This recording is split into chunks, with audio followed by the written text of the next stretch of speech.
ada di Provinsi Papua dan Papua Barat. Jumpa lagi, saya Iwan Sulaiman Sulasno, tuan rumah acara talkshow Kades Iwan atau Kajian Desa Bareng Iwan yang tayang setiap Selasa pukul 18.30 WIB, tayang secara langsung di TV Desa. Baik kawan-kawan sekalian, Bapak Ibu yang menyaksikan kami baik melalui aplikasi Zoom Meeting yang sudah kami siapkan maupun yang menyaksikan kami melalui channel TV Desa. Kita ketemu lagi malam ini dengan tema yang insya Allah akan lebih menarik ketimbang tema-tema sebelumnya. Malam ini kita akan membahas tentang bagaimana pelaksanaan dana desa di Papua dan Papua Barat. Lebih spesifik, temanya adalah kemiskinan desa. Apakah dana desa kemiskinan masih tinggi di Papua dan Papua Barat? Apakah ada penyalahgunaan dana desa atau ada faktor lain yang nanti akan kita ulas 90 menit ke depan dengan narasumber yang beberapa sudah hadir di Zoom Meeting ini. Acara ini terselenggara atas kerjasama TV Desa dengan desapedia.id, media informasi desa terkini. Baik Bapak Ibu sekalian,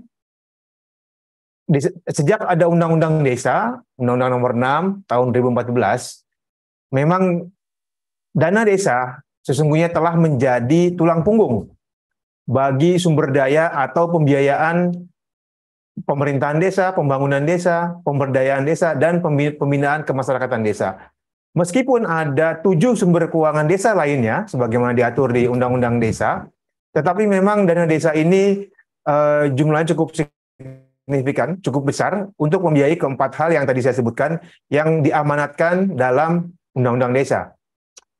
Nah, kita akan menyoroti bagaimana pelaksanaan dana desa di Provinsi Papua dan Papua Barat yang saya kira saat ini juga sedang menjadi sorotan publik secara nasional terkait dengan pelaksanaan pembangunan, apakah itu pembangunan infrastruktur maupun pembangunan sumber daya manusia.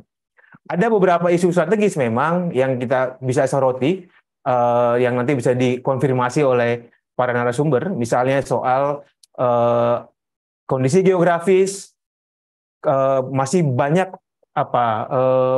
penduduk kemiskinan ekstrim, sebagaimana yang disebut oleh BPS dilansir tahun 2021. Kemudian juga soal misalnya kualitas SDM, kemudian sampai kepada sorotan terhadap penggunaan dana desa di luar ketentuan. Ya, sebut saja dana desa, saya mengutip sebuah media nasional, itu dibegal oleh kekuatan kelompok bersenjata, sebutlah seperti itu. Nah, ini yang nanti kita akan coba diskusikan, bagaimana sesungguhnya dana desa mampu mengubah wajah infrastruktur dan wajah SDM di kampung-kampung sebutan desa di Papua dan Papua Barat. Sudah hadir kawan-kawan sekalian. Pertama, narasumber yang kita undang pertama Pak Otopianus Tebay. Beliau tokoh muda, anggota Komite 1 DPD RI dari Dapil Provinsi Papua. Sepertinya belum hadir di Zoom. Kemudian ada Pak Ruli Wurara. Pak Ruli ini Dekan Fakultas Ekonomi Bisnis Universitas Papua di Manokwari, Papua Barat. Pak Ruli nanti mungkin akan cerita bagaimana pandangan kelompok akademisi terhadap pelaksanaan dana desa khususnya di Provinsi Papua Barat. Kemudian ada Pak Cliff Ohi, tokoh masyarakat adat yang saat ini menjabat sebagai anggota DPRD Kabupaten Jayapura. Pak Cliff Ohi sudah hadir bersama kita di Zoom Meeting. Ya, kemudian narasumber berikutnya adalah selamat malam Pak Cliff. Terima kasih sudah hadir. Sama-sama. Kemudian ada Pak Petrus Dumere, rekan kita semua, kawan saya. Pak Petrus sepertinya belum kelihatan di Zoom Meeting. Pak Petrus ini Ketua APDESI Provinsi Papua. Dan yang terakhir, kami mengundang Pak Kapolda Papua, Pak Matius Fakiri, tapi sampai acara ini berlangsung, dari staf-staf beliau kami belum mendapat konfirmasi Bahkan kami belum mendapat juga siapa yang apakah ada penggantinya disposisi ke staf beliau, ke pejabat lainnya yang ada di Kapolda Papua. Saya kira sambil diskusi 90 menit kita tunggu nanti, mudah-mudahan beliau akan bergabung. Nah, itu beberapa narasumber yang sudah beberapa hadir di Zoom meeting, dan nanti kita akan diskusi 90 menit ke depan mengenai pelaksanaan dana desa di Papua dan Papua Barat. Apakah memang ada penyalahgunaan atau ada unsur lain yang kemudian itu menjadi sorotan nasional? Saya ke Pak Oto. Pak Slamet belum ada, Pak Oto Pianus. Sepertinya belum ada ya. Oke, kalau gitu saya ke Papua Barat dulu. Selamat malam Pak Ruli. Selamat malam, Pak Iwan. Ya, terima kasih Pak Ruli sudah hadir di KDS Iwan TV Desa. Ini kali pertama kami membahas tentang Papua dan Papua Barat dalam konteks pelaksanaan dana desa. Pak Ruli pernah bicara di media nasional tentang dana desa yang belum memberikan dampak signifikan terhadap kemajuan kampung-kampung atau desa-desa yang ada di Papua Barat. Silakan Pak Ruli. Ya. Apa yang bisa dipaparkan, dikabari ke kita semua tentang pandangan dari akademisi seperti Pak Ruli di Unipa. Silakan Pak. Baik, terima kasih ya. Jadi saya selaku akademisi ya di Universitas Papua ya yang di Manokwari ya, tentunya melihat akan dana kampung ya. Kalau di Papua ini kan namanya dana kampung ya, tapi identik dengan dana desa ya. Jadi dalam pelaksanaannya ya kita lihat kalau dibandingkan dengan daerah-daerah lain itu memang dari sisi aktivitasnya ya, dari sisi programnya itu memang ada perbedaannya ya. Kalau kita perhatikan di sini, kenapa ada perbedaan seperti itu ya? Kalau di daerah lain ya, seperti kalau misalnya di tempat saya, asal saya dari Sulawesi Utara ya, itu akses ya dari desa ke pasar itu mudah sekali. Sehingga ketika ada dana desa di sana itu, setiap aktivitasnya dari desa-desa ya misalnya mengembangkan usaha tani, padi atau sayur-sayuran dan jagung itu, akses ke pasar itu mudah.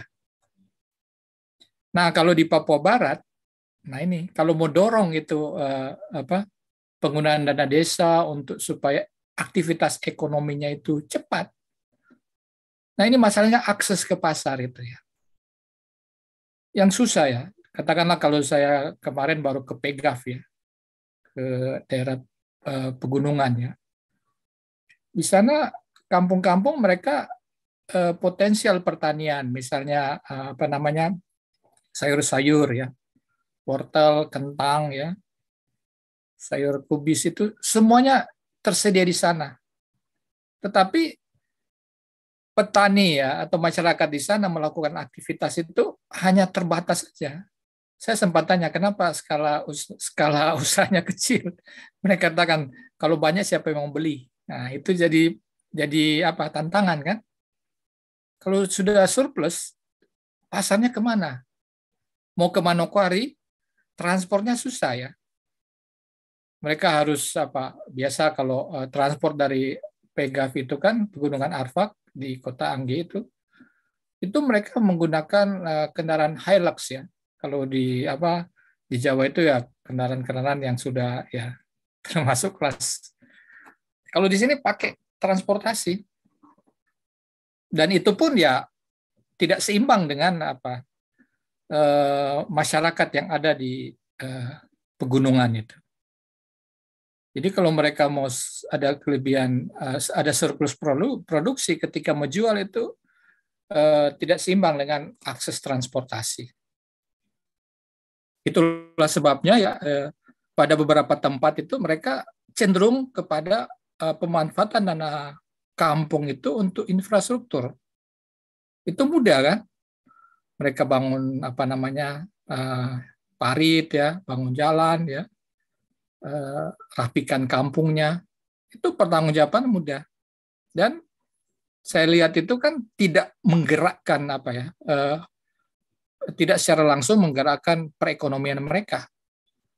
Karena misalnya tahun pertama mereka bangun jalan ya, jalan di kampung. Tahun berikut mereka bangun misalnya rumah atau tempat-tempat atau balai desa begitu. Nah, ini kan menunjukkan bahwa penggunaan dana kampung itu tidak mendorong aktivitas ekonomi. Nah, itu yang terjadi. Jadi itu sekedar perbedaan ya, pemanfaatan dana kampung yang ada di Papua Barat ini dan ada di tempat saya yang begitu maju. Apalagi kalau di Jawa kan, bumdes-bumdesnya berkembang ya, aksesnya itu mudah ke pasar. Kalau di sini pasarnya sulit. Barangkali Pak Iwan itu untuk sementara.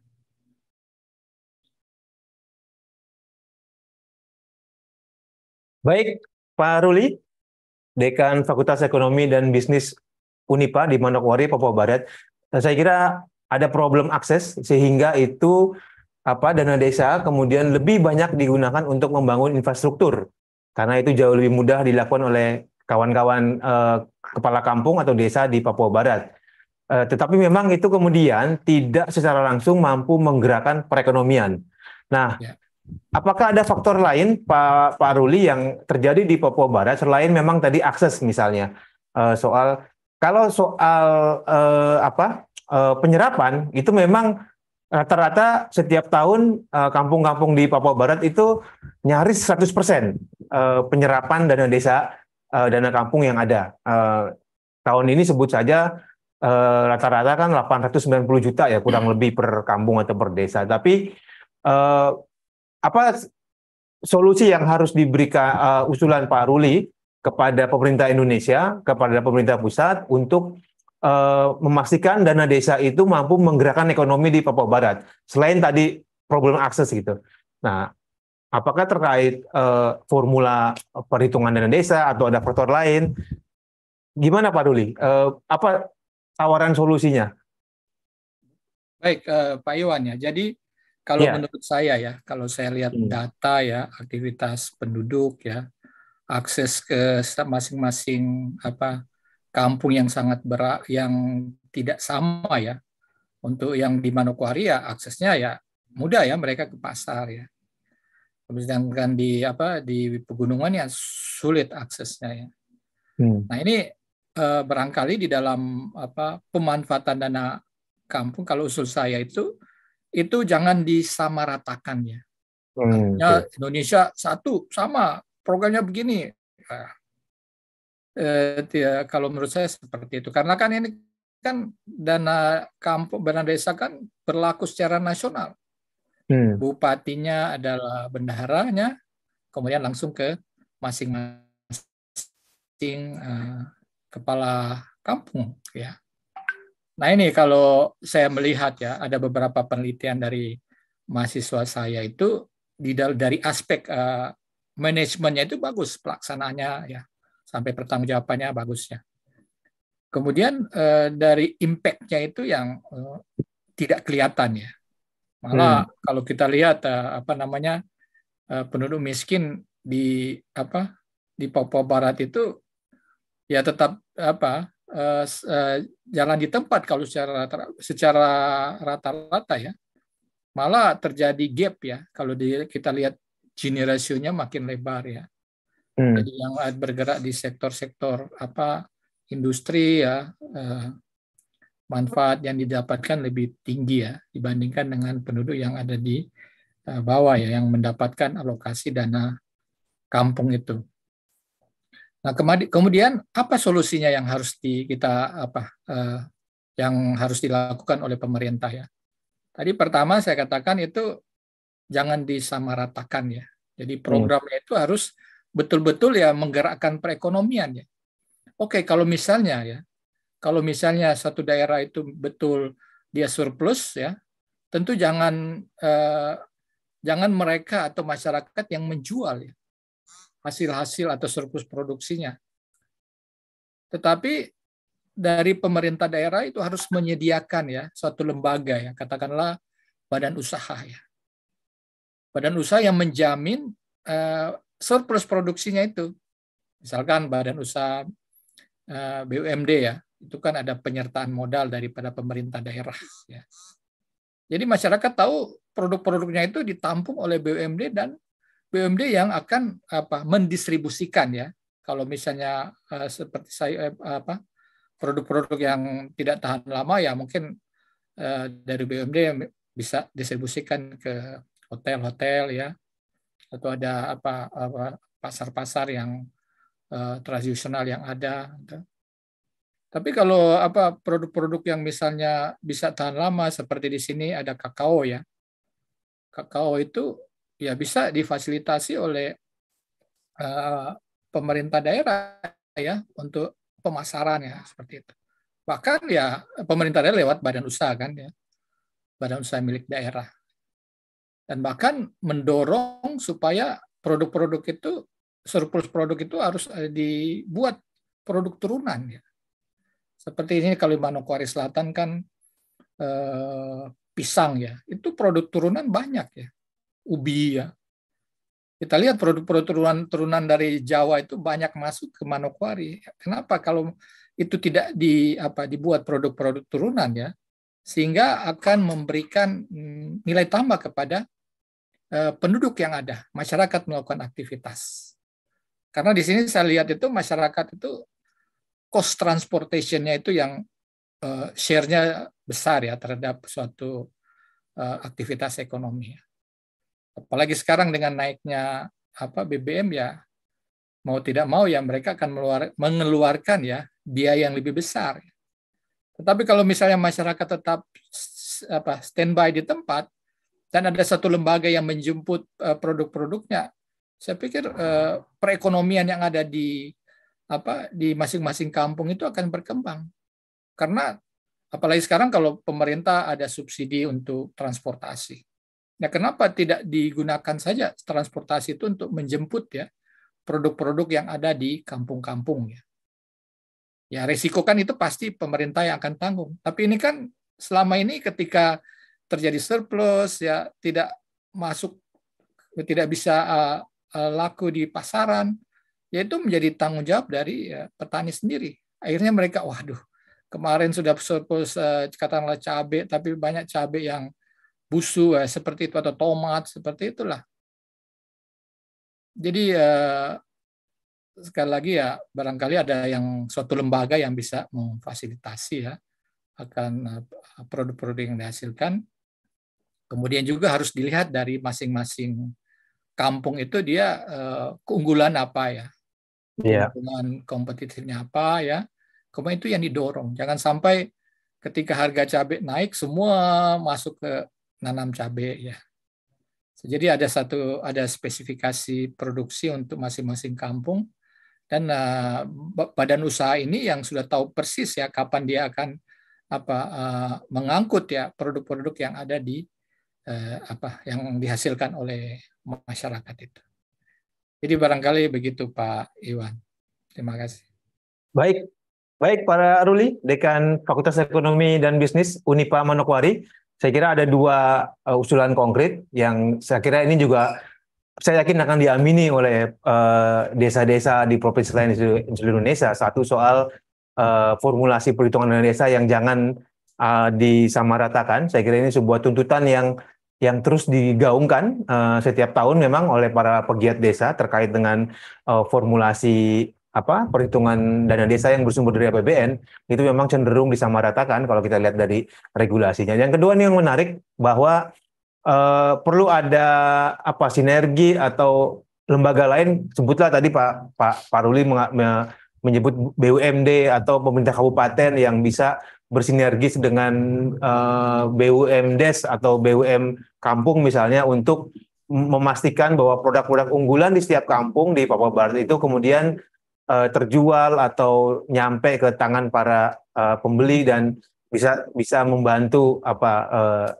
inflasi yang saat ini sedang tinggi seiring dengan kenaikan harga BBM.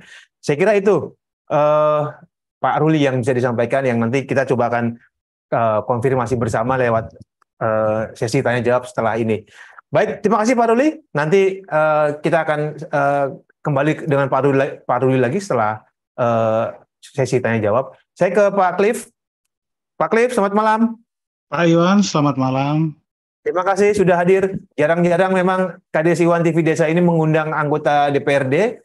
Sepertinya baru kali pertama, karena yang kita lihat Pak Cliff ini selain tokoh masyarakat adat, tokoh pemuda, juga merepresentasikan DPRD Kabupaten Jayapura yang saya kira bisa melihat bagaimana sesungguhnya pelaksanaan dana desa di Provinsi Papua atau mungkin di Kabupaten Jayapura yang Pak Cliff selama ini lihat, karena publik di Jakarta dan di seluruh Indonesia itu melihat memang ada banyak faktor.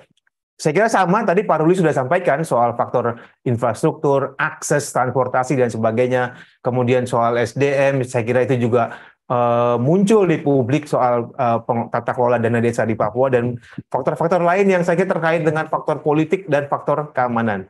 Silakan Pak Cliff. Baik, terima kasih Pak Iwan. Pak Iwan, pertama yang saya mau komentari itu berkaitan dengan topik. Topik kita malam ini adalah kemiskinan tinggi, dana desa di Papua disalahgunakan. Saya mengasumsikan bahwa kedua variabel ini itu menarik untuk didiskusikan karena apakah variabel yang pertama yaitu kemiskinan tinggi dan variabel dana desa di Papua disalahgunakan itu saling kait-mengkait atau punya keterkaitan yang turut mempengaruhi. Itu memberi ruang untuk perlu didiskusikan. Itu menurut saya yang saya mau komentar bagian pertama. Yang kedua, ada beberapa isu strategis mengenai pengelolaan dana desa di Papua. Kalau saya lihat yang pertama itu soal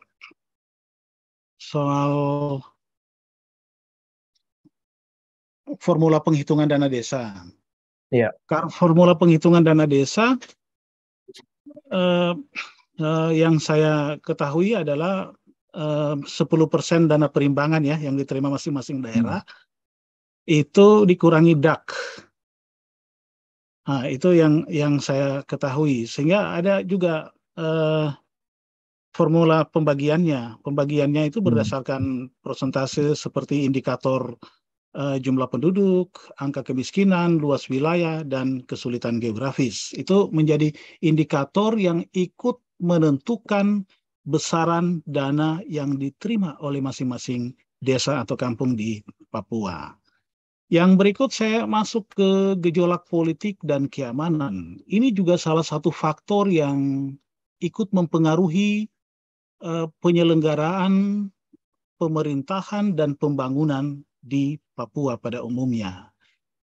Itu saya melihat bahwa isu keamanan itu menjadi salah satu tantangan ya, change atau tantangan tersendiri yang kita semua tahu bahwa membayangkan bagaimana suatu daerah yang tidak kondusif, kondisi keamanannya, terus penggunaan dana desa untuk pembangunan itu menjadi faktor penghambat tersendiri. Terus saya juga mau ke pembinaan dan pengawasan terhadap dana desa.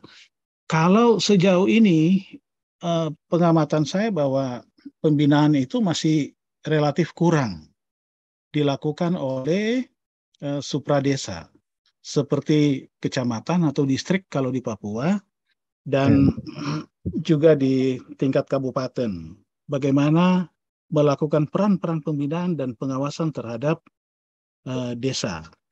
Pengalaman kami menunjukkan bahwa pada saat proses demokrasi pemilihan kepala desa atau kepala kampung terjadi, pasca pemilihan itu kepala desa dilantik oleh bupati atau pejabat yang diwakilkan. Setelah pelantikan kepala desa, itu seperti terkesan lepas tangan begitu. Itu yang saya lihat. Jadi kurang sekali peran-peran pembinaan dan pengawasan terhadap desa.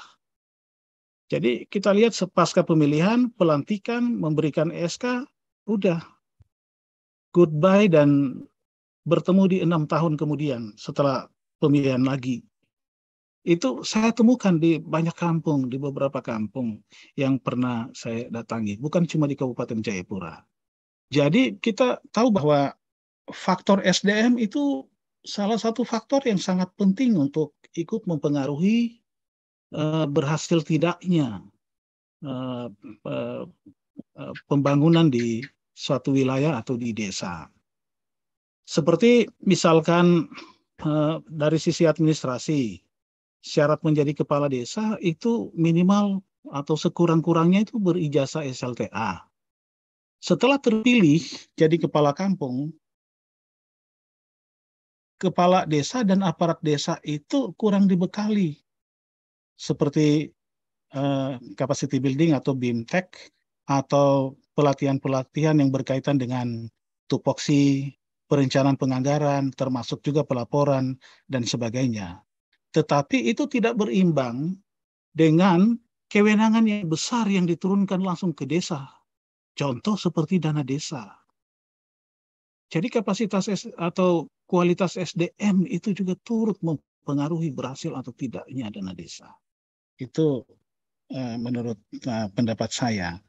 Terus juga supervisi atau peran distrik dalam mengasistensi kampung. Padahal kita tahu bahwa di Peraturan Pemerintah Nomor 17 itu tahun 2018, Peraturan Pemerintah Nomor 17 tahun 2018 itu memberikan kewenangan kepada kecamatan atau kepada distrik di Papua itu untuk bisa melakukan supervisi atau pendampingan terhadap desa. Dan ini juga saya lihat bagian penting yang perlu diperbaiki. Hal lain yang perlu saya komentari juga itu adalah kondisi geografis di Papua. Kita tahu bahwa kondisi geografis di Papua ada beberapa daerah yang cukup ekstrim, seperti daerah pegunungan. Daerah pegunungan itu kondisinya sangat ekstrim dan jarak atau infrastruktur untuk menghubungkan dari satu kampung ke kampung yang lain itu sangat jauh dan tidak tersedia infrastruktur seperti jalan, jembatan, sehingga satu-satunya cara untuk menjangkau itu adalah berjalan kaki dan membutuhkan waktu berminggu-minggu untuk sampai di desa berikutnya. Ini menjadi tantangan tersendiri di Papua. Saya kira itu poin saya. Baik, Pak Cliff Ohi, anggota DPRD Kabupaten Jayapura. Saya kira tadi kita dapat gambaran memperkaya apa yang tadi Pak Ruli sudah sampaikan sebelumnya. Memang ada problem kondisi geografis, bahkan banyak cerita memang bagaimana kepala kampung itu rela harus berhari-hari berjalan kaki untuk memastikan soal penyaluran dana desanya itu berjalan dengan baik. Saya kira ini kita dikonfirmasi oleh Pak Cliff ya tentang kondisi geografis, tidak ada jembatan, tidak ada infrastruktur jalan, sehingga harus jalan kaki melewati hutan. Tapi juga ini juga ada persoalan nih, saya kira ini pemerintah pusat ya, bagaimana kepala kampung sejatinya harus dibekali, karena ada kewenangan, ada tata kelola dana desa yang harus mereka lakukan, tapi memang pasca pemilihan kepala desa atau kepala kampung, tadi Pak Cliff sampaikan itu ya sudah tidak ada pembinaan, tidak ada pengawasan, sehingga berdampak kepada lemahnya SDM kepala kampung dan aparatur aparatur di pemerintahan kampung. Saya kira itu yang Pak Cliff sampaikan. Tapi Pak Cliff, saya ingin menyoroti satu hal ya soal politik keamanan tadi yang Pak Cliff sampaikan. Kira itu seperti apa sih Pak yang terjadi terkait dengan penggunaan dana desa di sana? Ya, ada sebuah media yang mengatakan bahwa ada yang dipakai untuk beli senjata, beli amunisi. Itu benar nggak sih Pak Cliff?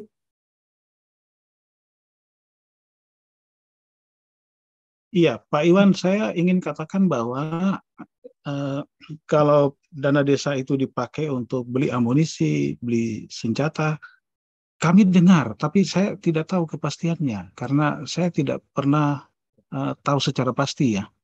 Tapi kalau isu ini memang kami dengar dan baca lewat media massa. Hmm. Tetapi yang saya mau komentari di sini soal isu keamanan ya, politik dan Ya. keamanan. Memang kami pernah di beberapa kabupaten itu pada saat melakukan pelatihan Ya. terhadap aparat desa tentang perencanaan penganggaran. Kami mendampingi desa tertentu itu di Kabupaten Lanijaya. Hmm. Di tengah pelatihan kami harus break, harus berhenti karena ada Hmm. tembak menembak antara aparat, antara Brimob dan OPM katakan begitu. Kondisi ini membuat saya berpikir bahwa ini salah satu isu keamanan yang ikut mempengaruhi eh, pembangunan itu menjadi terhambat. Maka itu isu ini juga perlu didiskusikan menurut saya. Baik, Kabupaten Lanijaya tadi ya. Oke, ya baik. Saya kira itu yang tadi coba Pak Cliff jawab dan menginformasikan kita semua karena memang ada faktor politik keamanan juga menjadi faktor penting bagi pembangunan, bagi penggunaan dana desa di 5.411 kampung atau desa di seluruh Provinsi Papua. Terima kasih Pak Cliff. Nanti kita akan diskusi lagi di sesi tanya jawab. Saya selanjutnya ke Pak Petrus. Pak Petrus, oh sudah ya, sudah bergabung Pak Petrus Rumere, Ketua APDESI Provinsi Papua. Selamat malam, Pak Petrus.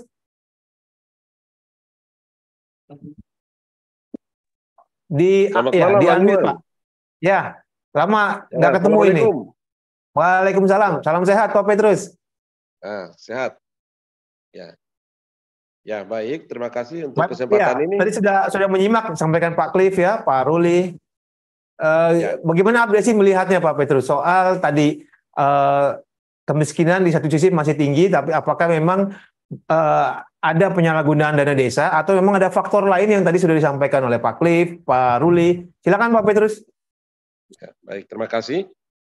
Ya, saya sebagai Ketua DPD APDESI Provinsi Papua, yang mana kita tahu bahwa Undang-Undang Nomor 6 Tahun 2014 tentang desa serta budget-budget ikutannya yaitu dana desa, itu adalah hasil perjuangan seluruh kepala desa waktu itu yang bergabung di APDESI. Dan saya salah satu yang ikut-ikutannya. Nah, di Papua, yang mana saat ini 5.411 kampung. Halo? Halo? Lanjut, silakan Pak Petrus. Ya. Kami sementara membangun menggunakan dana desa itu. Selain dana desa tidak ada dana-dana lain seperti alokasi dana desa yang katanya seharusnya minimal 10% diserahkan untuk dikelola oleh pemerintah kampung. Dari 5.411 itu, cuma beberapa kabupaten saja yang melakukan hal itu dari 28 kabupaten dan 1 kota. Nah, sehingga banyak hal-hal, banyak faktor penyebab kenapa sampai kampung-kampung di Papua itu tidak cepat berkembang. Padahal asumsi pemerintah dari tahun 2015 sejak dana desa pertama kali dikucurkan sampai di tahun 2022 ini seharusnya sudah ada pergerakan menuju kepada peningkatan kesejahteraan. Selain faktor geografis alam, tetapi juga banyak faktor-faktor penyebab. Salah satunya adalah peningkatan kapasitas aparatur pemerintah kampung itu sendiri. Yang mana tadi telah disampaikan juga oleh saudara saya, Pak Cliff tadi. Dan memang itu benar dan nyata. Nah, sehingga APDESI terus mengawal itu. Hanya sayang Papua ini geografisnya seperti itu sehingga saya sebagai ketua DPD tidak bisa menjangkau sampai di pedalaman. Tetapi saya monitor terus perkembangan daripada dana desa ini. turun ke kampung-kampung di seluruh tanah Papua ini, terutama di Provinsi Papua. Nah, sedangkan saya ke masalah informasi-informasi tentang penyalahgunaan dana desa terkait dengan ada digunakan untuk hal-hal yang tidak sesuai dengan aturan, saya pun mendapatkan informasi dari media. Saya kira 5.411 desa atau kampung di Papua ini tidak semuanya, atau cuma mungkin di satu kecamatan, bukan satu kabupaten. Ya, sehingga ini tidak boleh menjadi catatan buruk untuk kami yang lain. Karena kami saat ini mengucap syukur kepada Tuhan, tetapi juga terima kasih kepada pemerintah yang mana telah langsung melihat keadaan rakyat Indonesia, terutama kami di Papua, di kampung-kampung ini. Ya, jadi sementara informasi yang saya harus berikan dalam talk show Adesiwan di malam hari ini. Pak Petrus, terima kasih. Ada 7 sumber keuangan desa, Pak Petrus. Ya. Apakah tadi Pak Petrus sebutkan hanya dana desa yang Ya. rutin digunakan? Bagaimana dengan 6 sumber keuangan desa lainnya yang sudah diatur di Undang-Undang Desa sejauh ini? Apakah ada komunikasi dengan bupati atau gubernur, Pak Petrus? Karena sesungguhnya itulah sumber keuangan desa yang bisa digunakan untuk yang tadi Pak Petrus keluhkan, untuk kesejahteraan warga desa, untuk peningkatan kapasitas aparatur pemerintahan kampung. Ya, Pak Iwan, yang menjadi topik kita di malam ini tentang dana desa. Oke. Nah, sedangkan dana desa ada tetangganya yang awal sebelum dana desa itu alokasi dana desa. Alokasi dana desa ini tidak semua kabupaten kota di Papua itu menyerahkan, pemerintah daerah kabupaten itu menyerahkan kepada desa atau kampung untuk mengelolanya. Sehingga itu pun menjadi kesulitan. Sebab di dalam situ seharusnya tersedia alokasi dana desa untuk operasional pemerintahan kampung. Ternyata kami harus menggunakan dana desa. Nah, dan ini dapat dipertanggungjawabkan. Ya. Ya. Iya, kalau operasional memang sedang disiapkan. Ya, Bang Iwang, sedangkan yang 7 yang dikatakan oleh Bang Iwang itu sementara ini tidak ada kok, nggak ada itu. Apalagi BUMDes, ya Badan Usaha Milik Kampung baru ada yang menggeliat, tapi tidak sebanyak itu dari 5.014 desa atau kampung itu. Ya, itu cuma puluhan aja di seluruh tanah Papua ini, terutama di Provinsi Papua. Iya. Ya. Baik. Saya kira itu ya tadi penjelasan Pak Petrus Rumere, Ketua APDESI Provinsi Papua, memang masih sangat menggantungkan kepada ketersediaan dana desa yang bersumber dari APBN, sehingga itu pun tadi sudah disampaikan faktor soal ya APDESI melihat belum berdampak signifikan terhadap kesejahteraan warga di kampung, dan bukan hanya itu saja, tapi juga ada problem kapasitas yang masih saja lemah sejauh ini. Bahkan karena Papua, saya kira dengan 5.411 kampung, tahun ini saja dana desa yang bersumber dari APBN itu per kampung kurang lebih 1 miliar. Dan angkanya setiap tahun sejak 2015 memang angkanya naik terus. Baik Pak Petrus, terima kasih atas penjelasannya. Nanti kita sambung lagi pada saat sesi tanya jawab. Saya ke DPD RI ini, ke senatornya Papua. Pak Oto sudah gabung ya? Belum ada ya? Dia tadi sudah WA kami, lagi proses masuk Zoom, tapi sebetulnya belum kelihatan Pak Oto Pianus. Belum ada ya Pak?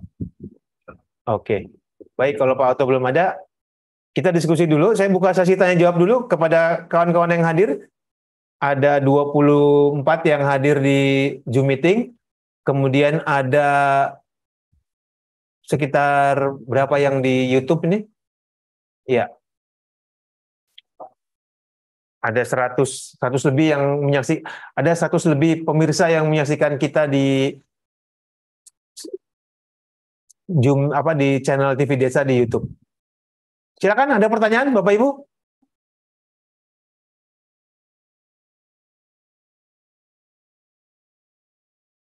Pak Thomas, biasanya Pak Thomas duluan nih.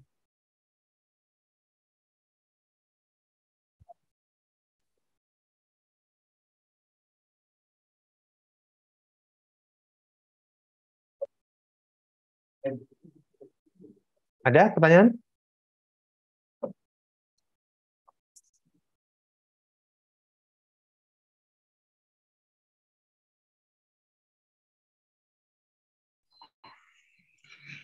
Ya, terima kasih Pak Iwan dan Ya, juga Pak Thomas dari Klaten, Jawa Tengah. Silakan Pak Thomas.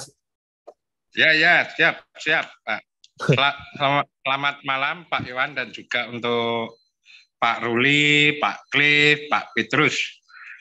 Saya kira sebetulnya pendapat saya ya pribadi tidak fair, tidak bijaksana kalau kita menempatkan atau membebani dana desa khususnya di Papua untuk mengentaskan kemiskinan. Saya kira nggak fair.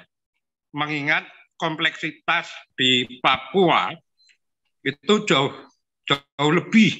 lebih besar dibandingkan khususnya di Pulau Jawa gitu ya. Tentu ini suatu tantangan kita bersama.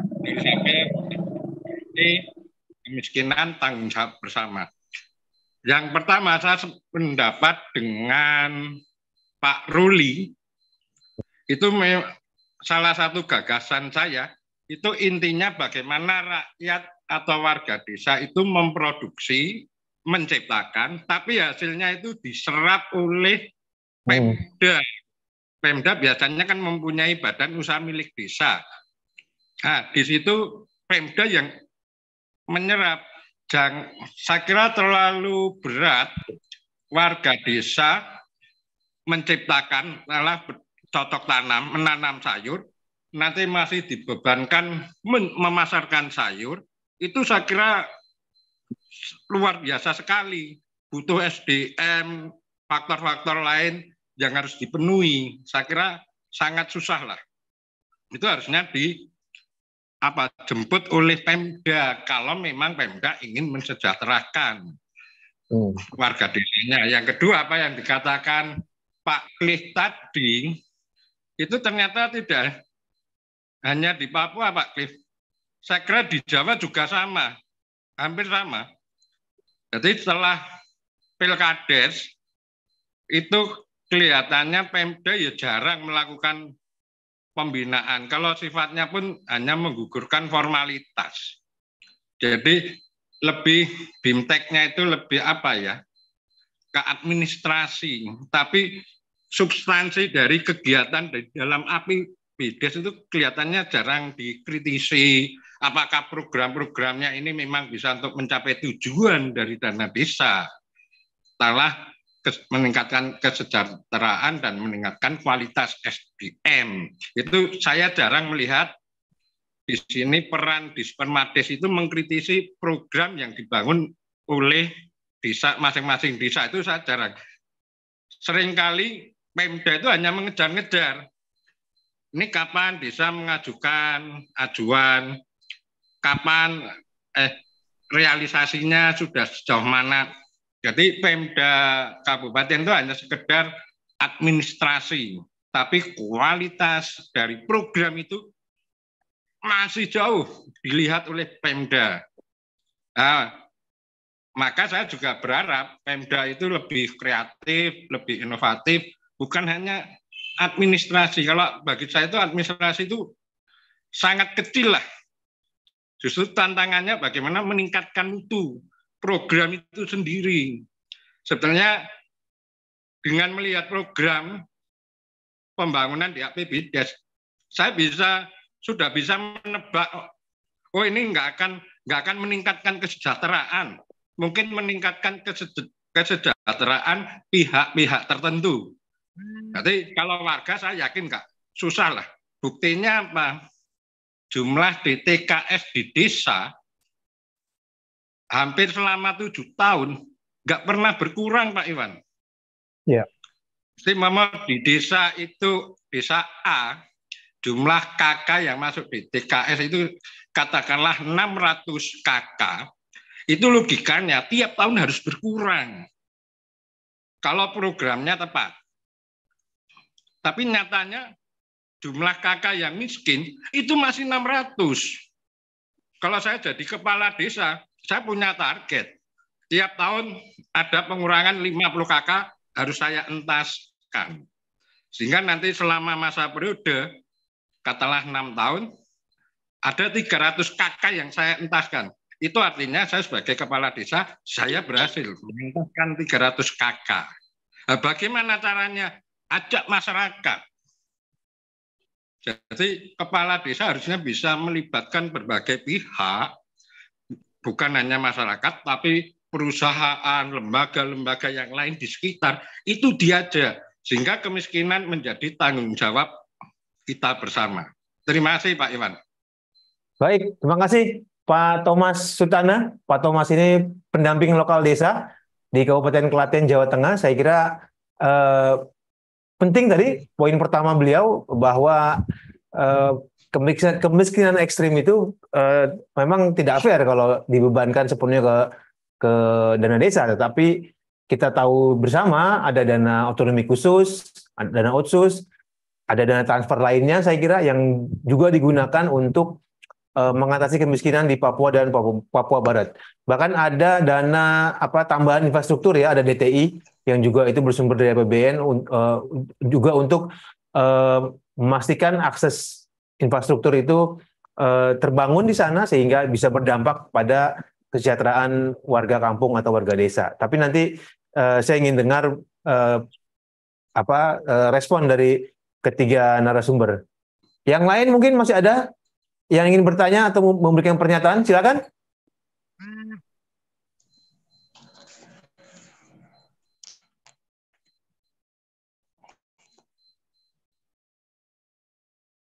Baik. Ada penanya lain?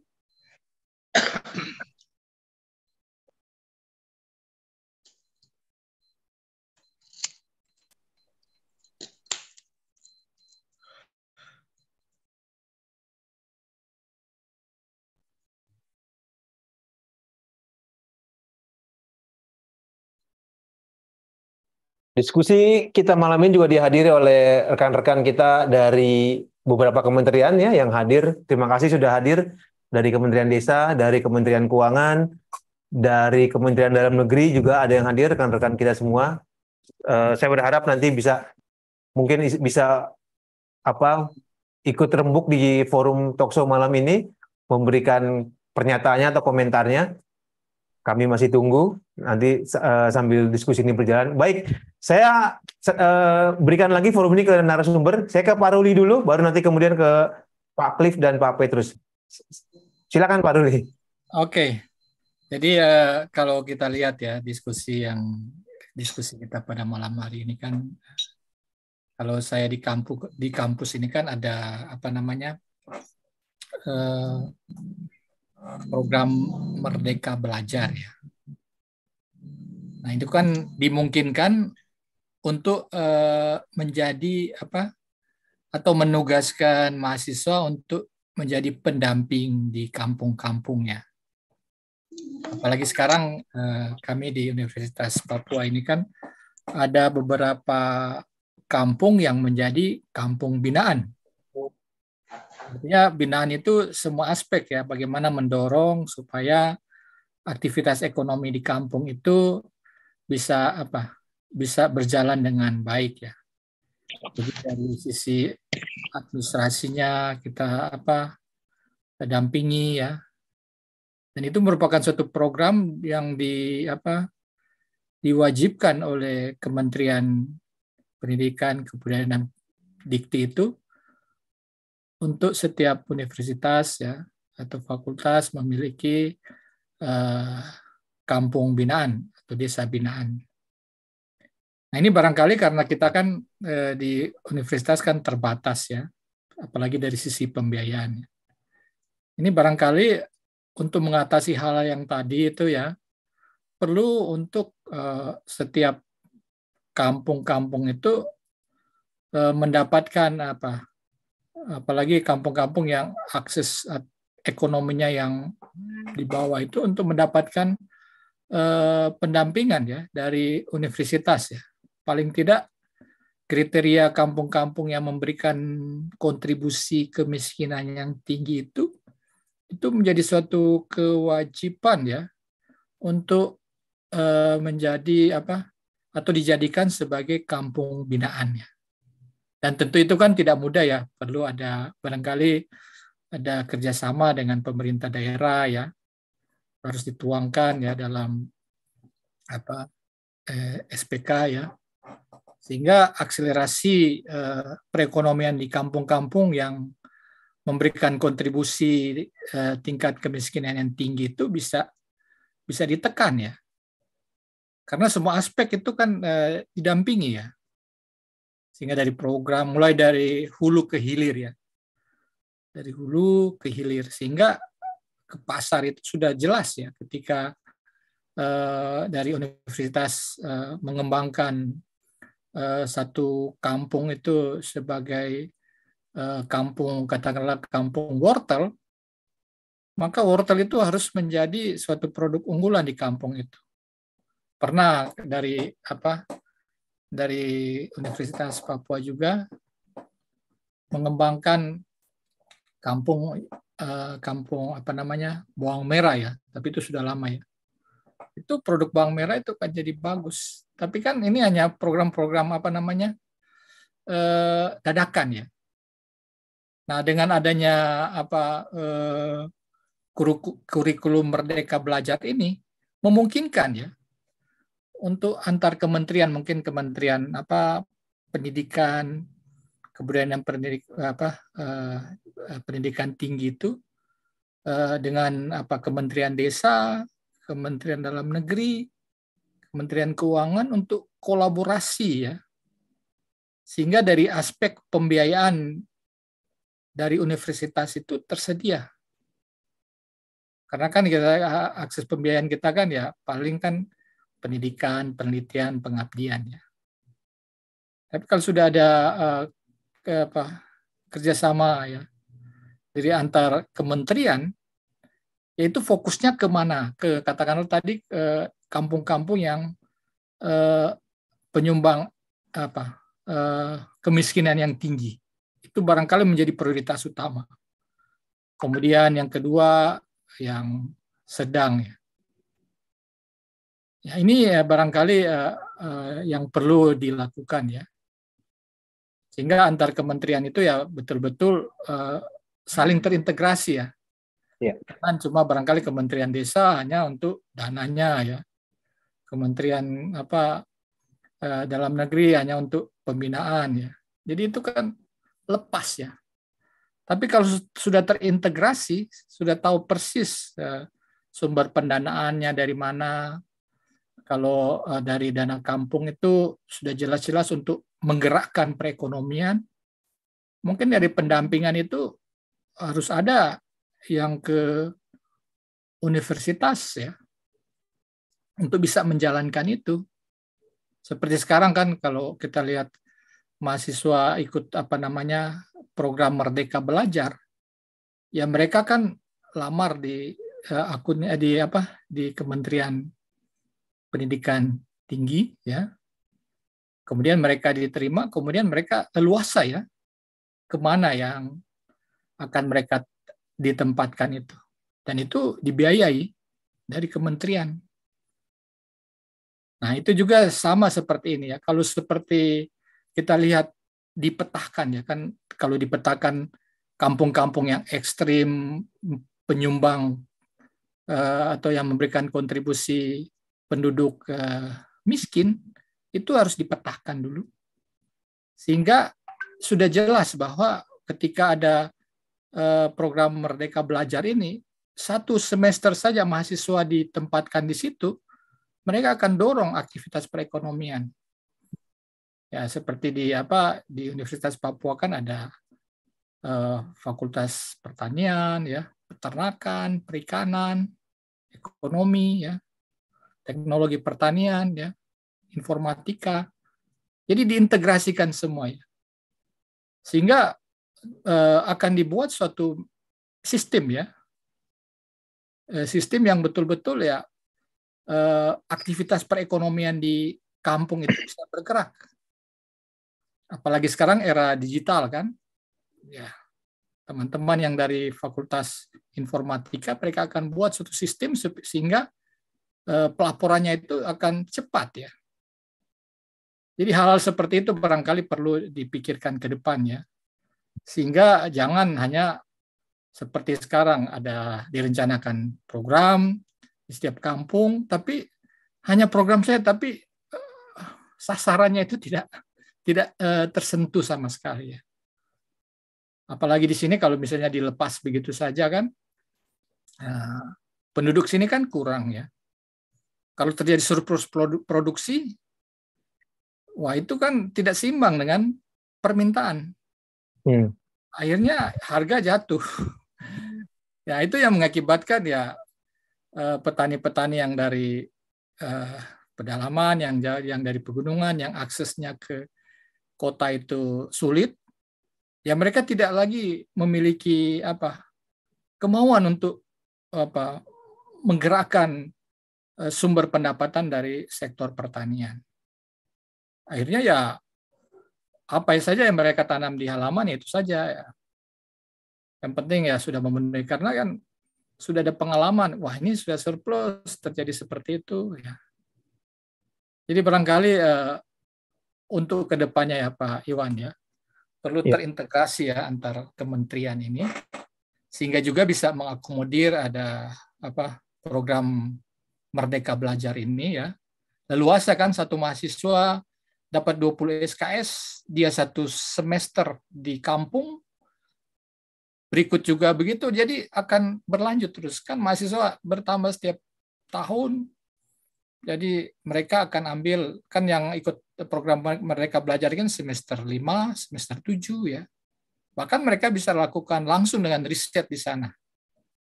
Dan mereka kan difasilitasi kan. Sekarang kan kalau ikut program itu difasilitasi oleh kementerian. Jadi di sini seperti sini kan banyak dari universitas luar ya, dari Jawa, Sumatera, Kalimantan ya, yang ada di Papua sini mereka ikut program itu.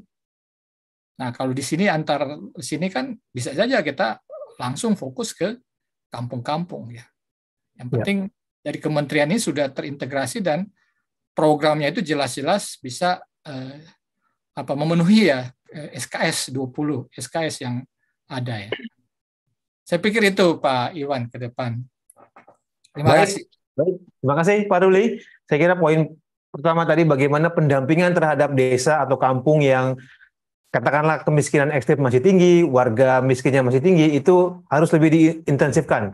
Baik itu pendampingan yang selama ini sedang yang existing ya, PLD yang sedang berjalan di beberapa desa kampung di Papua Barat, termasuk juga pendampingan dari mahasiswa yang tadi Pak Ruli sampaikan melalui program Kampus Merdeka Belajar. Tapi lagi-lagi ini terpulang kepada sinergisitas, kolaborasi, dan integrasi antar kementerian yang tadi Pak Ruli sampaikan. Sejatinya memang ya Kementerian Desa, Kementerian Dalam Negeri, Kementerian Keuangan sejatinya memang mesti terintegrasi dengan baik, mesti fokus kepada program pengentasan kemiskinan di kampung atau di desa. 2023 saya kira kita akan ke sana. Salah satu fokus 2023 dari pemerintah pusat adalah mengikis kemiskinan ekstrim. Salah satunya melalui dana desa 2023 yang saat ini sedang dirumuskan oleh pemerintah dan DPR. Akan seperti apa prioritas penggunaan dana desa 2023 tahun depan ya. Saya kira itu baik. Saya ke Pak Cliff. Pak Cliff, tadi disampaikan sama Pak Thomas, memang ya ternyata kita punya problem yang sama. Di Pak Thomas tadi sampaikan, di Indonesia sebelah barat juga sama, binuasnya ya masih lemah sampai sejauh ini. Ternyata juga ini terjadi di Papua yang dengan kondisi sangat geografis yang tadi sudah sampaikan. Silakan responnya Pak Cliff. Baik Pak Iwan, saya ingin katakan begini bahwa pembinaan dan pengawasan itu memang sangat kurang. Yang tadi sama ya dikomentari oleh Pak Thomas. Kita tidak cuma sampai di situ. Di Papua itu ada juga beberapa pelatihan yang saya lihat di beberapa kampung, walaupun tidak semuanya. Tapi pola-pola pelatihan itu juga menjadi bagian yang penting yang perlu diberi pembobotan. Seperti misalkan yang saya saksikan itu adalah pelatihan yang seperti ceramah. Jadi peserta itu hanya mendengar. Itu cara pelatihan yang menurut saya juga perlu diperbaiki. Terus yang berikut juga itu narasumber. Narasumber yang saya lihat itu narasumber yang beberapa narasumber itu tidak memahami konteks lokal Papua. Sehingga apa yang disampaikan, bahasa yang digunakan terlalu tinggi bagi masyarakat desa di Papua. Sehingga itu memberikan penafsiran yang bisa berbeda begitu. Terus berikut juga saya lihat itu pilihan kata atau diksi yang digunakan. Selain itu kalau narasumber itu tidak memahami konteks Papua, itu juga menjadi kendala tersendiri bagi peserta pelatihan. Itu beberapa hal yang menjadi catatan bagi saya. Terus yang berikut juga pola pendampingan yang dilakukan. Menurut saya peran pendamping desa itu memang sangat dibutuhkan. Saya setuju kalau pendamping itu memang dibutuhkan. Tetapi poin saya adalah pendamping itu sebaiknya direkrut dari daerah atau asal masing-masing wilayah, sehingga faktor mengenal dan dikenal itu juga turut mempengaruhi bagaimana dia bisa berkomunikasi dengan baik dengan masyarakat, bagaimana daya terima masyarakat terhadap pendamping, itu turut mempengaruhi semua Pak Iwan menurut saya. Saya kira itu. Baik, Pak Cliff, saya kira ini masukan ya, karena apa ya, teman-teman di aparatur pemerintah kampung ya, tadi Pak Cliff sampaikan, sesungguhnya sangat mengharapkan ada kegiatan-kegiatan untuk pelatihan peningkatan kapasitas, karena ini benar-benar menjadi kebutuhan seperti yang tadi Pak Cliff sampaikan. Tapi memang sejauh ini ada kritik ya soal modelnya, soal metode pelatihannya yang saya kira perlu ada perbaikan, masih satu arah, dan bahasanya masih terlalu tinggi. Bahasanya masih terlalu tinggi, saya kira harus diturunkan lagi, dan kemudian pilihan narasumbernya itu ternyata tidak menguasai konteks kearifan lokal atau konteks lokal Papua. Jadi saya kira ini yang harus ada perbaikan dalam konteks pembinaan yang dilakukan secara berjenjang ya, oleh pemerintah kabupaten, oleh pemerintah provinsi, kapasitas di perangkat pemerintah kampung atau desa se-Provinsi Papua. Baik, Pak Petrus. Yap. Ya, Pak Petrus, ya. Bagaimana tadi menanggapi pertanyaan Pak Thomas? Ya baik, terima kasih. Ya, Pak Thomas ini kan PLD ya, dari Klaten ini. Ya, Pak. Ya, apa yang Pak Thomas sampaikan itu, kalau saya mau katakan itu terlalu kedaerahan. Kampung-kampung di Papua ini tidak dikelilingi oleh perusahaan apapun di sini. Kalau ada perusahaan itu sudah menjadi kaplingnya pemerintah kabupaten atau kota dan provinsi. Nah, sehingga kami di sini agak kesulitan itu. Terus saya kembali lagi bahwa kita kalau bicara terlalu lebar, sedangkan sumber daya manusia yang mengelola dana desa itu saja tidak siap. Tidak siap. Ya saya ini sekalian menginformasikan, saya masih aktif sebagai kepala desa baru 24 tahun. 24 tahunnya Bang Iwan. Dan saya terus mengikuti ini. Sama sekali saya tidak pernah mendapatkan apa yang disebut peningkatan kapasitas, pemahaman tugas pokok sebagai pemimpin. Ya, sama sekali tidak ada. Sampai nanti tahun ini saya harus selesai, 2023 sudah habis. Karena Undang-Undang Nomor 6 tahun 2014 sudah melarang, tidak bisa 3 periode lagi, periode keempat. Nah sehingga ini harus menjadi catatan bahwa pemerintah daerah itu setelah kepala desa terpilih, dilantik dan melakukan pembinaan berkelanjutan, mendampingi, selain pendamping-pendamping dari kementerian itu. Kalau tidak, biar duit banyak di desa atau kampung di Papua, tidak akan bermanfaat apa-apa. Sebab kepala desa dan perangkatnya tidak mendapatkan apa-apa pengetahuan tentang memimpin masyarakat, mengatur, dan lain-lain.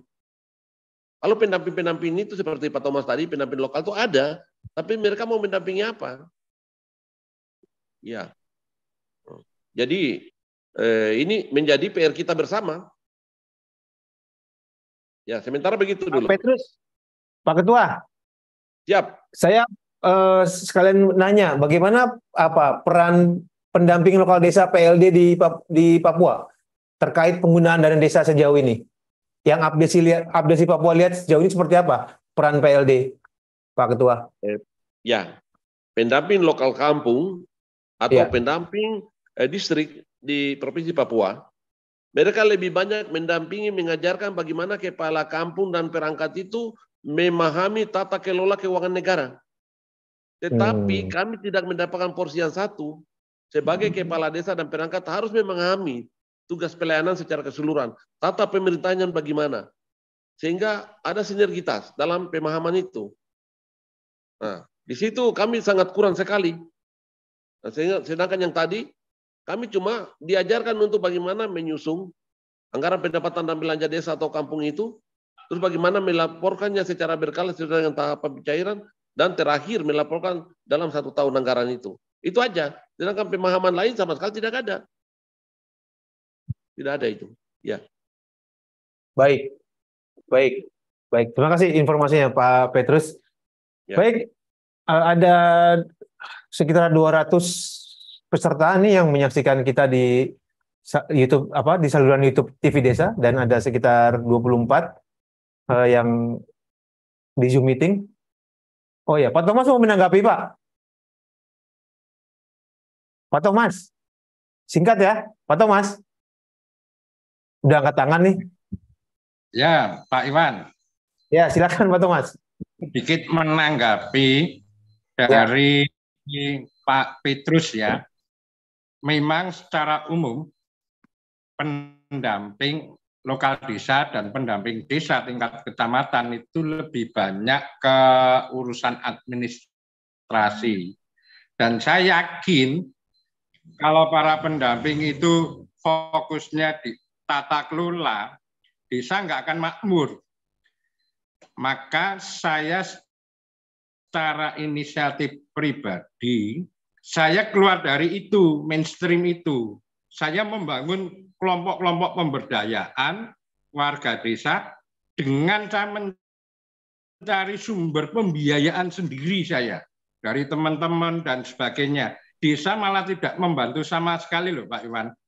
Saya dari tahun 20 saya membangun kelompok ikan nila. Setiap panen per 3 bulan itu bisa menghasilkan 1,6 ton. Itu saya pasarkan sendiri. Jadi saya betul-betul berdarah-darah dari budidaya teknik, nanti setelah panen saya pasarkan sendiri, menembus sendiri. Kemudian kelompok sayur saya bikin. Saya anak-anak saya juga memperhatikan. Saya kemarin bikin rumah belajar bersama. Saya sendiri ngasih les bahasa Inggris untuk anak-anak. Nah, artinya Pak, desa kalau mau maju, fokusnya harus di pemberdayaan masyarakat. Pembangunan fisik itu mendukung pemberdayaan masyarakat. Jangan sebaliknya, pembangunan fisik, pemberdayaan masyarakat ditinggal. Ini sampai dana desa selesai, desa nggak akan makmur Pak Iwan. Terima kasih Pak. Baik, makasih. Saya kira itu ada lesson learn, ada pembelajaran berharga. Iya, ada pembelajaran berharga dari Pak Thomas, Pak Petrus mungkin bisa, atau Pak Cliff atau Pak Dekan bisa tadi menyimak apa yang tadi disampaikan Pak Thomas. Bagaimana mendorong peran PLD itu lebih optimal ya, di luar hal-hal teknis administratif yang sudah baku menjadi tugasnya. Baik, ada lagi penanya? Pak Iwan. Oh ya, Pak Khalid.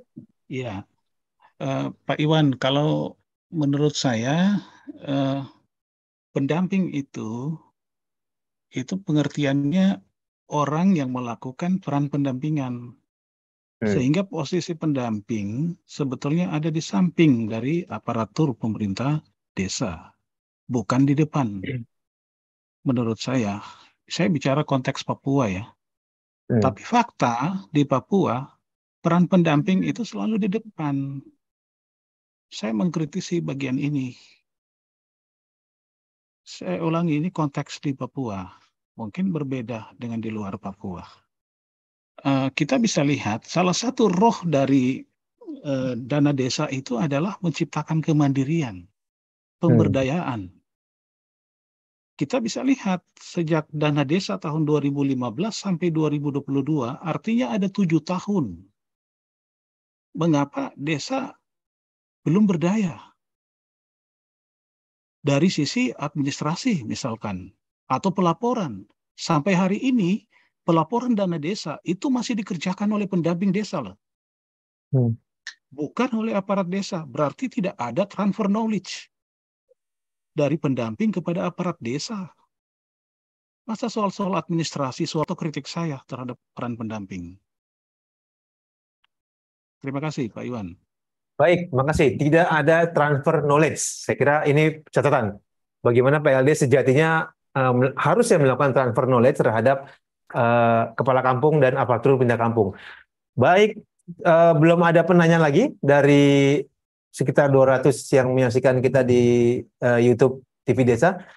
Saya kasih kesempatan, mungkin ada pertanyaan atau pernyataan atau ada yang ingin disampaikan dari rekan-rekan sahabat saya di Kementerian Keuangan. Ada Pak Aris. Pak Aris, Assalamualaikum.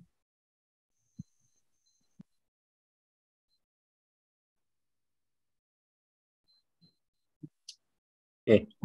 Selamat malam. Ketemu lagi. Terima kasih sudah hadir. Terima kasih Pak Iwan, Bapak-bapak ya, semua. Ini Bapak-bapak semua, ada Ibu ya. Selamat malam. Iya Pak. Assalamualaikum warahmatullahi wabarakatuh. Terima kasih Pak Iwan, ini sudah diundang untuk menyimak yang disampaikan oleh para narasumber kita. Menarik memang kalau kita melihat bagaimana perkembangan desa-desa kita ya di Indonesia. Ya mohon maaf mungkin kalau saya mau mengkhususkan utamanya mungkin yang ada di wilayah timur, karena banyak pandangan yang menilai bahwa dana desa itu tidak linear dengan kemajuan bahkan untuk pengentasan kemiskinan. Nah, Bapak-bapak dan Ibu-ibu, kalau kita bicara mengenai kesejahteraan atau kemiskinan, memang sebenarnya peranan dana desa itu juga tidak terlalu signifikan ya. Tapi memang banyak pihak yang memandang bahwa karena dana desa itu diberikan oleh pemerintah pusat setiap tahun, sehingga banyak beranggapan bahwa dengan dana desa harusnya kemiskinan di tingkat desa itu harusnya menjadi lebih baik. Walaupun kalau kita lihat data survei BPS terhadap perbandingan antara kemiskinan yang ada di wilayah perkotaan ya dengan yang ada di perdesaan, itu sebenarnya di perdesaan itu penurunannya lebih baik ya dibandingkan dengan yang ada di wilayah perkotaan. Ya, walaupun memang kita harus akui bahwa wilayah urban itu memang biasanya jumlah penduduknya banyak, sehingga angka kemiskinannya juga mungkin lebih tinggi. Tetapi paling tidak sejak tahun 2015 sampai kalau kita lihat data sampai 2021 kemarin, angka kemiskinan di desa itu lebih baik ya penurunannya dibandingkan dengan wilayah perkotaan. Tapi kami juga tidak mengatakan bahwa itu semua berkat peranan dari dana desa, tidak ya, karena memang banyak faktor yang yang mempengaruhi sehingga memang angka kemiskinan di desa itu penurunannya lebih baik dibandingkan dengan penurunan angka kemiskinan di perkotaan. Nah, Bapak-bapak dan Ibu-ibu sekalian, dana desa sebenarnya kalau kita lihat dari filosofinya ya, dari sisi bagaimana pemerintah mengarahkan agar dana desa itu benar-benar dijadikan sebagai instrumen bagi pemerintah ya, pemerintah desa tentunya untuk menciptakan kesejahteraan ya, atau meningkatkan kesejahteraan yang ada warganya yang ada di desa.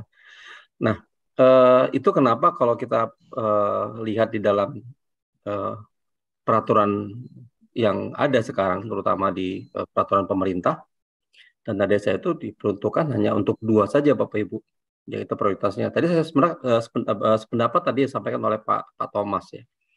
Jadi ada 2 hal. Yang pertama untuk pembangunan, yang kemudian yang kedua itu adalah untuk pemberdayaan.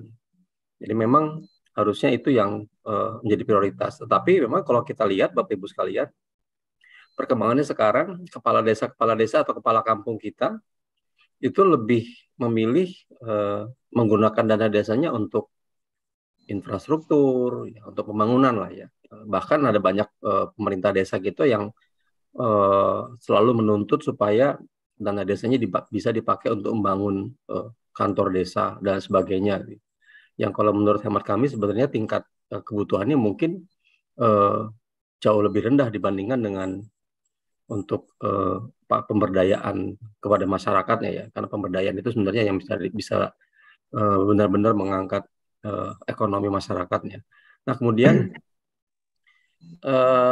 kami di Kementerian Keuangan, saya tadi sependapat tuh dengan Pak Dekan, Pak Ruli ya. Jadi bahwa memang harusnya ada peran aktif dari perguruan tinggi, dari universitas ya, untuk bagaimana bisa mendorong atau bisa berbagi untuk peningkatan kapasitas aparat dan kepala desa atau kepala kampung kita. Nah, Prof, kami sekarang kebetulan Pak Roli, kami di Kementerian Keuangan sejak tahun 2021 kemarin, sebenarnya kita sudah mulai tahun 2019, tapi karena ada COVID kemarin, jadi kegiatan-kegiatan kami itu kemarin terpaksa disuspend. Jadi sekarang kami sudah melakukan kerjasama dengan beberapa perguruan tinggi di Indonesia untuk melakukan atau kita mengadakan semacam pelatihan. Mungkin kalau Bapak-Bapak, Ibu-Ibu pernah dengar istilah kepala desa masuk kampus. Jadi kami kerjasama dengan perguruan-perguruan tinggi, tetapi memang yang kami pilih perguruan tinggi ini, Pak Ruli, itu adalah perguruan tinggi yang memang memiliki program studi terkait dengan pengembangan ekonomi desa. Jadi kami belum bisa melakukan kerjasama dengan seluruh perguruan tinggi yang ada di Indonesia, karena tidak semua perguruan tinggi memiliki program yang menurut kami relevan dengan kegiatan kami tadi. Sehingga di tahun 2021 kemarin, kami melakukan kerjasama dengan 4 perguruan tinggi. Kemudian di tahun 2022 ini juga kami melakukan kerjasama dengan 3 perguruan tinggi yang berbeda. Tujuannya adalah kami ingin supaya para pengajar kita atau para dosen, dan tentunya juga melibatkan mahasiswa untuk bisa turut serta melakukan pembinaan atau sharing knowledge kepada kepala desa kita. Apa yang kita lakukan itu adalah bagaimana kepala desa itu tidak dalam rangka untuk mengelola keuangan desanya seperti yang tadi disampaikan oleh Pak Petrus ya, tapi lebih bagaimana kepala desa dan aparat desa itu bisa menggali potensi yang ada di desa tadi. Jadi ke kepala desa itu kita berikan pengetahuan untuk bagaimana mereka bisa menggali potensi yang ada di desa yang bersangkutan dan kemudian bagaimana mengembangkannya. Nah, kita libatkan perguruan tinggi untuk bisa melakukan itu. Nah, tentunya memang kegiatan-kegiatan itu tidak bisa kita lihat hasilnya secara cepat ya, Bapak Ibu sekalian. Tapi intinya kami coba untuk bagaimana supaya apa yang dibutuhkan oleh pemerintah atau aparat desa atau kepala desa, kepala kampung tadi itu bisa kita jembatani dengan kegiatan tadi. Nah kemudian kami juga di tahun 2022 ini, Bapak Ibu sekalian, juga melakukan kerjasama dengan ada 4 perguruan tinggi untuk mengadakan semacam kegiatan pendampingan. Pendampingan itu yang melakukan pendampingan adalah kepala dosen, ya, dosen-dosen dari utamanya dari Fakultas Ekonomi dan Bisnis, untuk memberikan pendampingan kepada BUMDes. Jadi kami kasih tema kegiatan itu adalah pemberdayaan BUMDes. Jadi kami kerjasamakan kepada perguruan tinggi, kemudian perguruan tinggi akan menunjuk beberapa pengajarnya untuk melakukan pendampingan kepada BUMDes.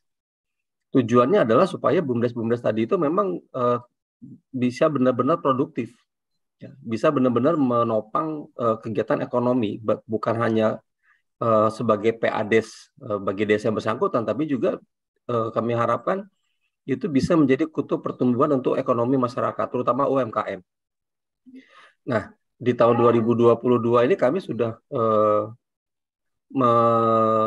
memilih ada 400 BUMDes. Ya, ini mohon maaf, mungkin kalau kita bandingkan dengan jumlah BUMDes secara seluruh Indonesia, memang itu angkanya masih sangat kecil sekali, Bapak Ibu sekalian. Tapi paling tidak kami sudah memulai untuk melakukan itu, sehingga harapannya BUMDes-BUMDes tadi itu bisa menjadi kutub pertumbuhan ekonomi yang ada di desanya. Dan dia juga bisa sebagai penggerak ekonomi rakyat, ya, melalui UMKM atau bahkan yang ultramikro sekalipun. Nah, di dalam pelaksanaan ini, Bapak Ibu sekalian, kami juga melibatkan di Kementerian Keuangan itu ada yang kami sebut dengan spesial semacam badan usaha yang melaksanakan tugas dari pemerintah.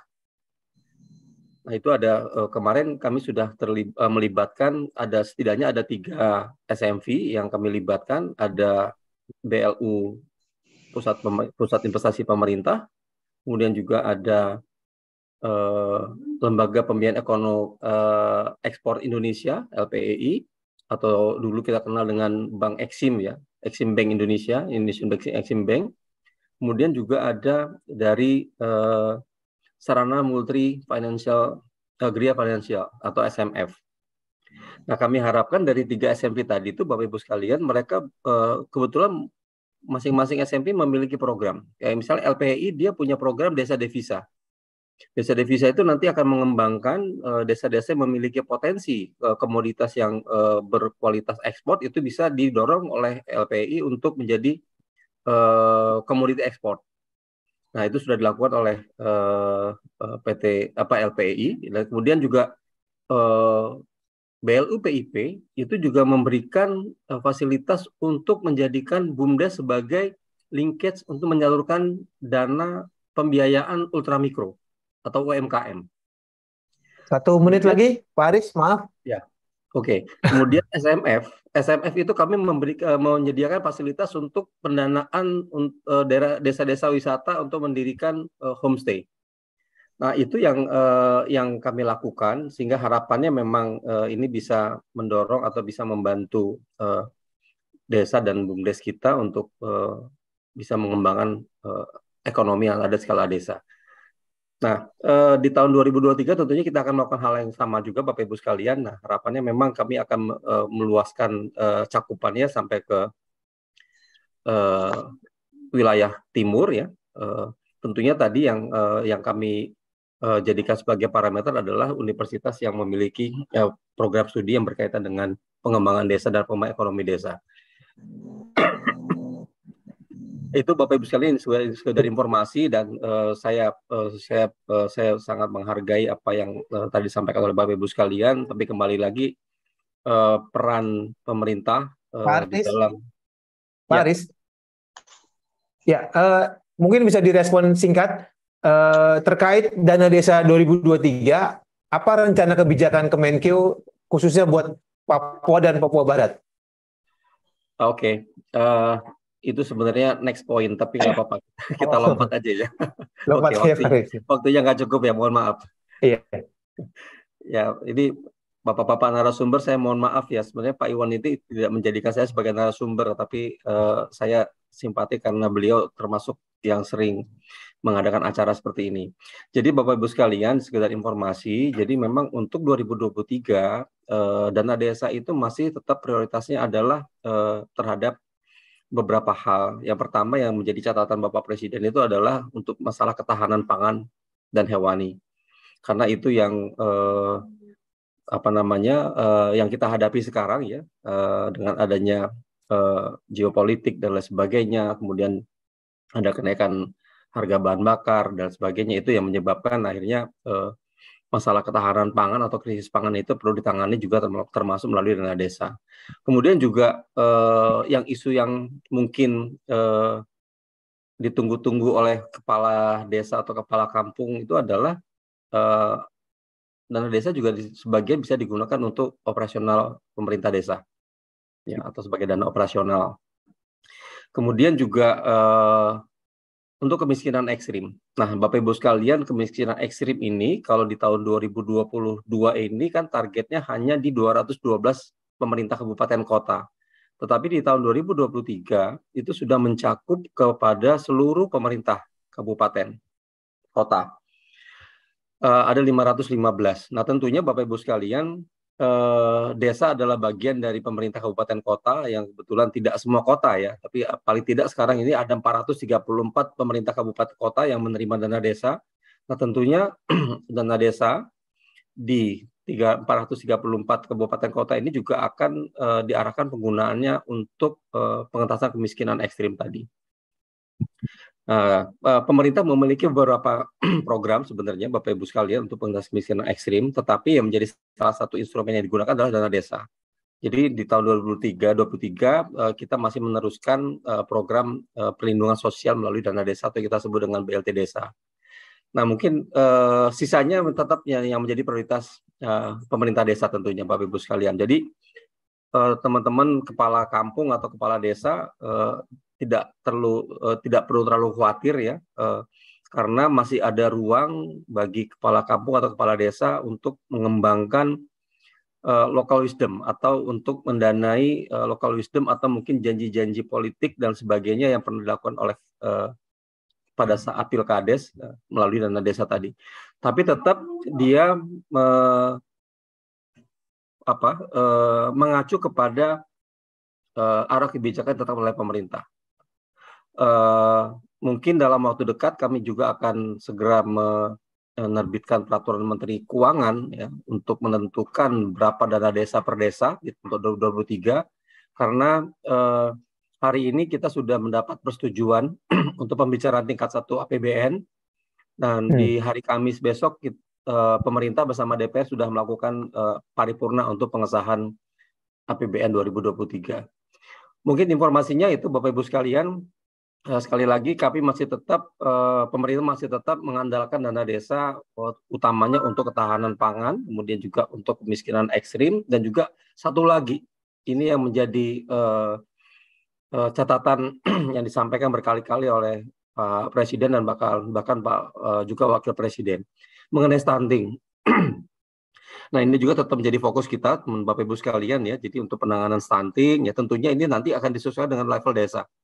Penanganan stunting itu nanti akan kita konvergensikan, tidak hanya dilakukan oleh desa, termasuk di kabupaten kota dan provinsi, dan dilakukan oleh pemerintah pusat, sehingga nanti ada